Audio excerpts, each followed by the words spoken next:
نحمده ونصلي ونسلم على رسوله الكريم اما بعد فاعوذ بالله من الشيطان الرجيم بسم الله الرحمن الرحيم الف لام میم صدق اللہ العظیم.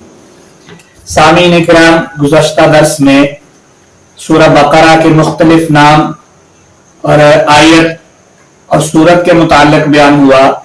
قرآن پاک کی آیات تین قسم کی ہیں: محکمات، متشابہات اور مقطعات. محکمات وہ آیات ہیں جن کے الفاظ، معنی، مطالب، ہر چیز واضح ہیں، معلوم ہیں، اور قرآن مجید کا زیادہ حصہ اسی پر مشتمل ہے.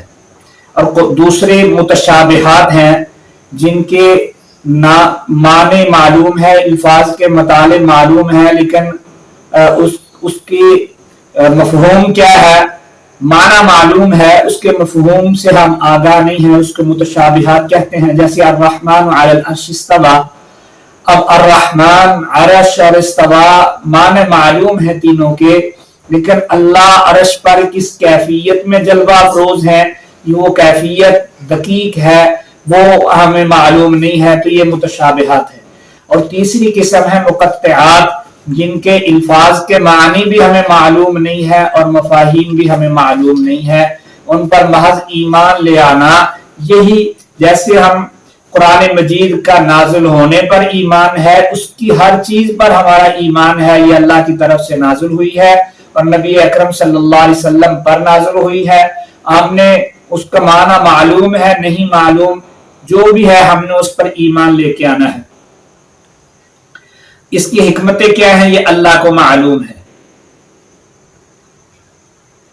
اسی طرح حروف مقطعات کے بارے میں زیادہ قرید کرنے کا، زیادہ اس کے بارے میں معلوم کرنے کا یہ حکم بھی نہیں ہے، اور سلف میں کسی نے ایسا کیا بھی نہیں ہے. حضرت شاہ ولی اللہ محدث دہلوی رحمۃ اللہ علیہ فرماتے ہیں کہ مجھے صحابہ اکرام میں کوئی ایسا شخص معلوم نہیں ہوا، کوئی ایسا صحابی معلوم نہیں ہوا جو اس کے معنی کے پیچھے پڑا ہو کہ وہ معنی معلوم کر ہی لے. تو ایسا کوئی نہیں ہے جس نے معنی قریدنے کی کوشش کی ہو. نہ ان کے دل میں یہ کبھی بات آئی کہ جس کا معنی معلوم نہیں اس کو اتارنے کا کیا ہے. ایسا کوئی بھی صحابہ کے بارے میں نہیں ہے. ہاں، حضرت علی کرم اللہ وجہہ الکریم کے زمانے میں چونکہ عجمی لوگ بھی اسلام میں داخل ہو گئے تھے اور حضرت علی رضی اللہ تعالیٰ عنہ بھی کوفہ عجم میں تشریف لے آئے تھے، تو تب کچھ لوگوں نے معنی معلوم کرنے کی کوشش کی. تو حضرت عبداللہ ابن مسعود رضی اللہ تعالیٰ عنہ سے پوچھا کسی نے الف لام میم کا مطلب، تو انہوں نے تقریب ذہن یعنی ذہن کو قرآن کریم کے قریب کرنے کے لیے کچھ معنی بتائے. اس کے بعد دوسرے مفسرین میں بھی اپنے اپنے ذوق کے مطابق ان الفاظ کے معنی، یہ معنی قطعی نہیں ہے، یہ ظن ہے، ان کا گمان ہے، خیال ہے کہ یہ معنی ہو سکتا ہے.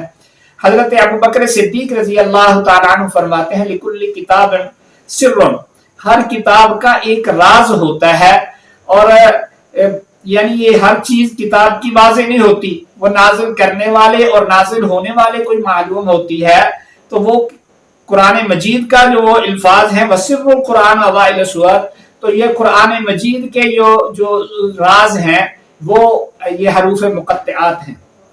حضرت علی المرتضی رضی اللہ تعالیٰ عنہ فرماتے لکل کتاب صفوۃ، یعنی ہر کتاب کی کوئی نہ کوئی چھانٹی ہوئی منتخب کی ہوئی چیز ہوتی ہے، چنیدہ چیز ہوتی ہے. تو قرآن مجید کی چنیدہ اور منتخب چیز وہ الف لام میم وغیرہ یہ حروف مقطعات ہے. حضرت امام شعبی رحمہ اللہ تعالی علیہ، عامر ابن شرحبیل رحمہ اللہ بڑے پائے کے محدث ہیں اور کبار تابعی ہیں، 500 صحابہ اکرام کی انہوں نے زیارت فرمائی ہے.